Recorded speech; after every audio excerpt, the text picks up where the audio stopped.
Study IQ pieces, आपका selection हमारा mission.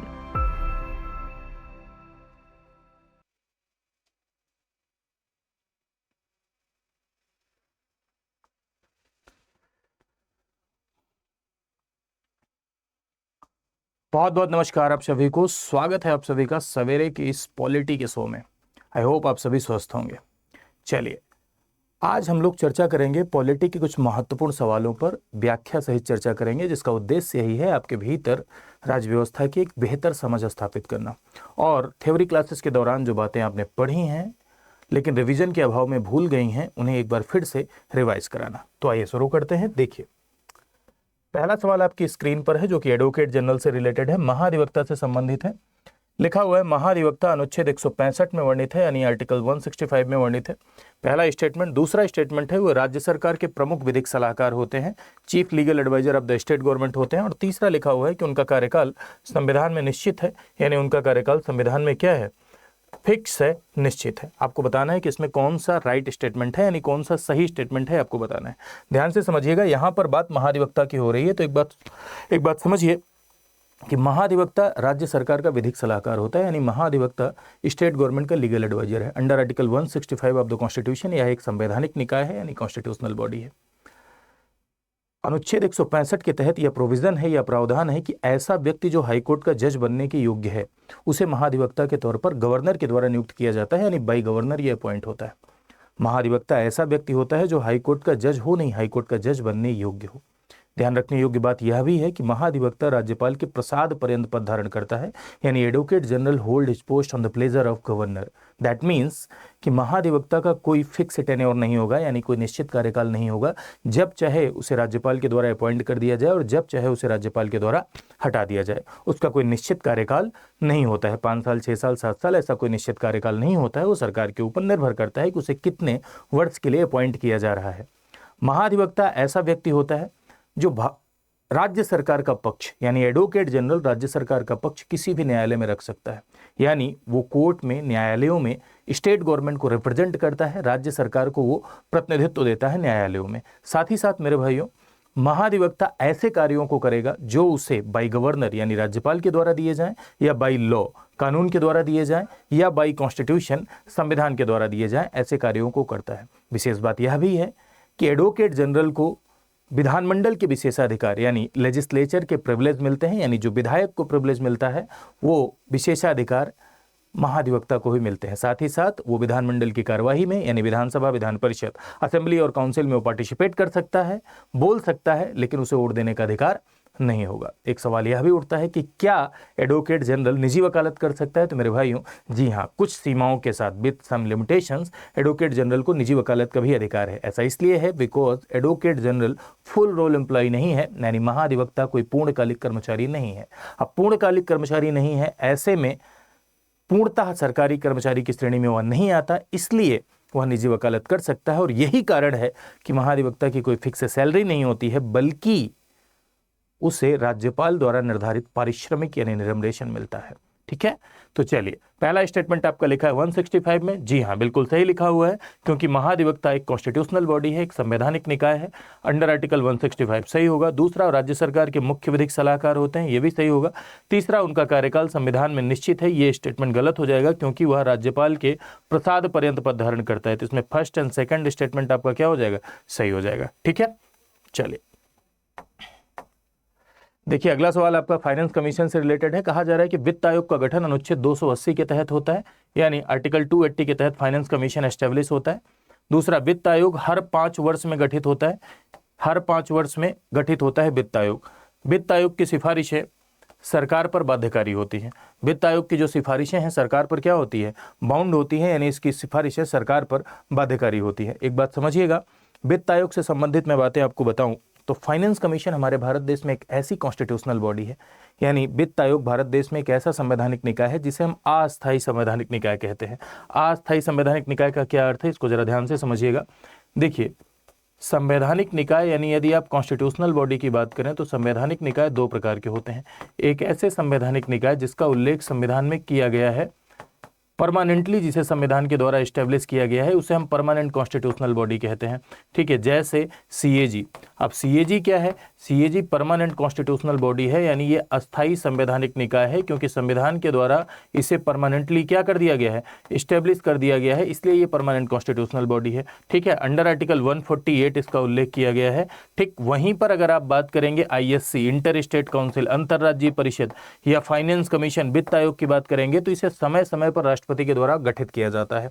और ऐसे निकाय जिसे समय समय पर राष्ट्रपति के द्वारा गठित किया जाता है उसे हम अस्थायी संवैधानिक निकाय कहते हैं। ठीक है, और यहाँ पर फाइनेंस कमीशन अस्थायी संवैधानिक निकाय होगा, क्योंकि इसे समय समय पर राष्ट्रपति के द्वारा गठित किया जाता है।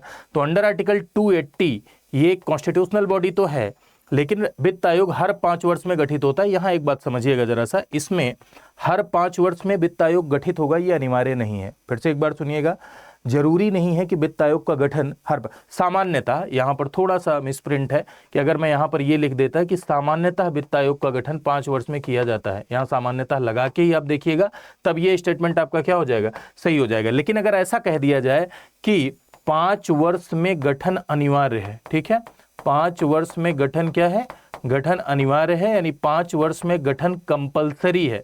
ठीक है, 5 वर्ष में गठन कंपलसरी है, तो ये स्टेटमेंट गलत हो जाएगा। ध्यान से समझिएगा, ये उत्तर पे मत पड़िएगा, आप कॉन्सेप्ट समझने का प्रयास करिए मैं क्या समझाना चाह रहा हूं। ठीक है, जरूरी नहीं है कि फाइनेंस कमीशन का गठन प्रत्येक 5 वर्ष में हो, क्योंकि कॉन्स्टिट्यूशन ये कहता है कि वित्त आयोग का गठन राष्ट्रपति करेगा आवश्यकता अनुसार।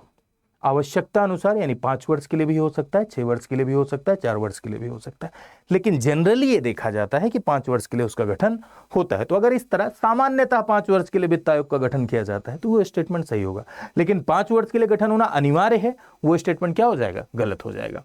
वित्त आयोग की सिफारिशें सरकार पर बाध्यकारी होती हैं, ये स्टेटमेंट आपका गलत हो जाएगा, क्योंकि वित्त आयोग की जो सिफारिशें होती हैं वो सरकार पर बाध्यकारी नहीं होती हैं। थोड़ी बातें फाइनेंस कमीशन से रिलेटेड और समझ लेते हैं। यदि आप बात करें फाइनेंस कमीशन की, तो मेरे भाइयों, फाइनेंस कमीशन एक कॉन्स्टिट्यूशनल बॉडी है जो कि किससे मिलकर बनता है? एक चेयरमैन प्लस 4 मेंबर से मिलकर बनता है। चेयरमैन प्लस मेंबर से मिलकर बनता है। इनके जो चेयरमैन और मेंबर हैं, इनकी अपॉइंटमेंट किसके द्वारा की जाती है? इनकी नियुक्ति प्रेसिडेंट के द्वारा की जाती है, यानी राष्ट्रपति के द्वारा नियुक्ति की जाती है बाय प्रेसिडेंट। और ध्यान रखिएगा इस बात को कि इनकी नियुक्ति तो राष्ट्रपति के द्वारा होती है, लेकिन इनकी योग्यता का कोई वर्णन कॉन्स्टिट्यूशन में नहीं किया गया है, बल्कि कॉन्स्टिट्यूशन पार्लियामेंट को यह पावर देता है कि पार्लियामेंट इनकी योग्यता को निर्धारित कर सकता है। ठीक है, आप कमेंट सेक्शन में बताइएगा कि फाइनेंस कमीशन के चेयरमैन और मेंबर की क्या योग्यता होनी चाहिए जो संसद द्वारा निर्धारित की गई है। क्या संसद ने कोई योग्यता निर्धारित की है? और अगर संसद ने कोई योग्यता निर्धारित की है तो बताइए ऐसी कौन सी योग्यता है जो संसद के द्वारा निर्धारित की गई है, ये आप कमेंट सेक्शन में बताइएगा। ठीक है, ये स्टेटमेंट आप समझ गए। इसमें दूसरे वाले स्टेटमेंट में थोड़ा सा गड़बड़ था। ठीक है, क्योंकि इस तरह या तो ये लिखना चाहिए कि सामान्यतः वित्त आयोग का गठन 5 वर्ष में होता है, या ये लिखना चाहिए कि अनिवार्य है। अगर अनिवार्य लिख दिया गया तो गलत होगा, सामान्यतः लिख दिया गया तो सही होगा। ठीक है, तीसरा स्टेटमेंट सरासर आपका क्या हो जाएगा? गलत हो जाएगा। आगे आते हैं हम लोग अगले सवाल पर। अगला सवाल देखिए, आपका कह रहा है कि निम्नलिखित कथनों पर विचार कीजिए। Consider the following statement. निर्वाचन आयोग का गठन अनुच्छेद 324 के तहत किया गया। 324 के तहत निर्वाचन आयोग का गठन किया गया। ठीक है, दूसरा स्टेटमेंट आपका कह रहा है कि भारत का निर्वाचन आयोग 3 सदस्यीय निकाय है। और तीसरा, चुनाव आयुक्तों की नियुक्ति संसद करती है, यानी पार्लियामेंट निर्वाचन आयुक्तों की नियुक्ति करती है। अब इसमें भी आपको बताना है कि कौन सा राइट स्टेटमेंट। तो समझिएगा एक बात, किसी भी डेमोक्रेसी में हमेशा ध्यान रखिए कि किसी भी लोकतंत्र में, लोकतंत्र का एक अनिवार्य लक्षण होता है, डेमोक्रेसी का एक अनिवार्य लक्षण होता है कि free and fair election, that means स्वतंत्र और निष्पक्ष चुनाव।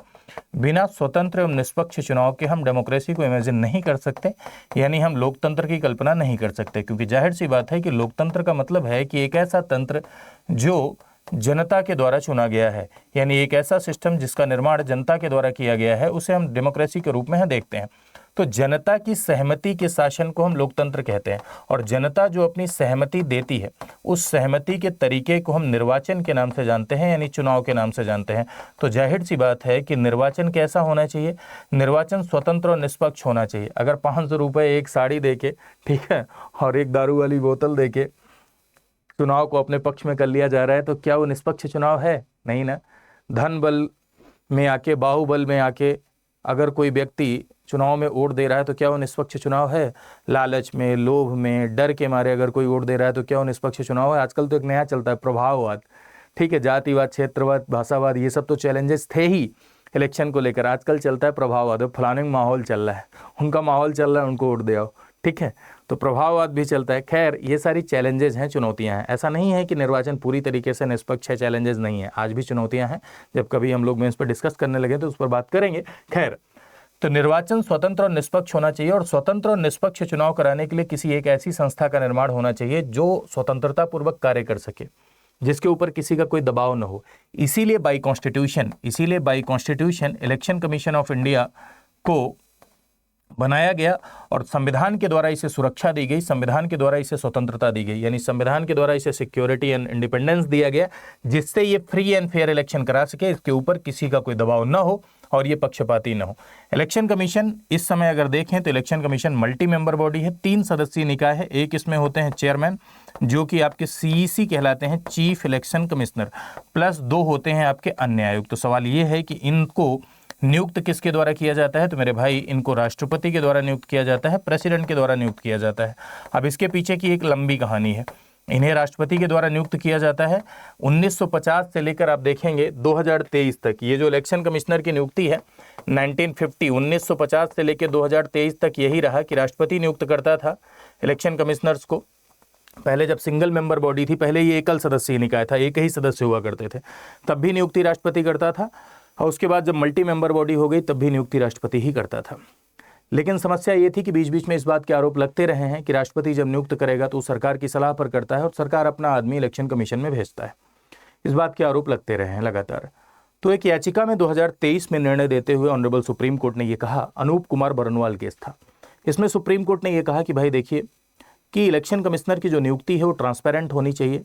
इसलिए उन्होंने ये कह दिया कि राष्ट्रपति एक समिति की सलाह पर नियुक्ति करेगा, और उस समिति में 2023 में सुप्रीम कोर्ट ने अनूप कुमार बरनवाल केस में कहा कि प्रधानमंत्री प्लस LOP यानी लीडर ऑफ अपोजिशन, विपक्ष का नेता, plus CJI chief justice of India, इनको मिलाकर एक समिति बनेगी और इसी समिति की सलाह पर नियुक्ति होगी जब तक सरकार कोई नया कानून नहीं बनाती। जब तक संसद कोई नया कानून नहीं बनाती तब तक नियुक्ति की यही प्रक्रिया रहेगी मेरे भाइयों। लेकिन जैसे ही ये जजमेंट आया, एकदम आनंद फानंद में सरकार नया कानून लेकर आ गई और सरकार ने एक नया कानून बनाया, मुख्य चुनाव आयुक्त और अन्य चुनाव आयुक्त नियुक्ति सेवा शर्तें अधिनियम 2023, और उसके तहत ये प्रोविजन कर दिया गया है। अभी राइट नाउ जो नियुक्ति की प्रक्रिया है वो ये है कि मुख्य निर्वाचन आयुक्त और अन्य निर्वाचन आयुक्त की नियुक्ति प्रेसिडेंट करेगा, लेकिन प्रेसिडेंट एक समिति की सलाह पर नियुक्ति करेगा, एक कमेटी की परामर्श पर, समिति के परामर्श पर नियुक्ति करेगा। और उस समिति में कौन कौन शामिल होगा भाई? तो उस समिति में प्रधानमंत्री होंगे, प्लस लीडर ऑफ अपोजिशन होंगे यानी विपक्ष के नेता होंगे, और प्लस लीडर ऑफ अपोजिशन होंगे, विपक्ष के नेता होंगे, और प्रधानमंत्री के द्वारा नामित एक कैबिनेट मंत्री होगा। प्रधानमंत्री के द्वारा नामित एक कैबिनेट मंत्री होगा, और ये 3 सदस्यीय एक समिति होगी, और इसी समिति के परामर्श पर राष्ट्रपति मुख्य निर्वाचन आयुक्त और अन्य निर्वाचन आयुक्त की नियुक्ति करेंगे। ये अभी की प्रक्रिया है, ठीक है। तो निर्वाचन आयोग का गठन 324 के तहत किया गया, ये बिल्कुल सही लिखा हुआ है। निर्वाचन आयोग की कॉन्स्टिट्यूशनल बॉडी है अंडर आर्टिकल 324 से लेकर 329 तक इससे संबंधित प्रावधान किए गए हैं, ठीक है। भारत का निर्वाचन आयोग 3 सदस्यीय निकाय है। जी हाँ, ये मल्टी मेंबर बॉडी है, 3 सदस्यीय निकाय है, ये भी सही है।